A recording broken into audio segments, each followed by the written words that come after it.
Avropa ölkəsi salamlar dostlar, mən Seyfəddin. Bu videomuzda sizlərə Polşada polyakların digər ölkənin insanlarına qarşı olan münasibətini danışmaq istəyirəm.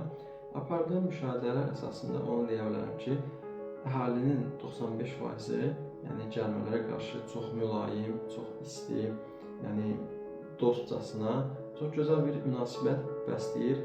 Amma ki, o yerdə qalan o 5% var, yəni insana elə bir sifət göstərir ki, elə bir ki, onun ulu böyük babasına mənim, yəni küllü miqdarda bir qızıl borcum var. Bir neçə dəfə başıma gəlib.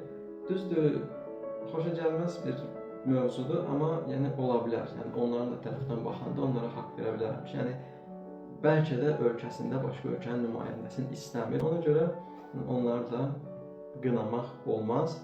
Yəni yola vermək lazımdır, sadəcə bu qədər.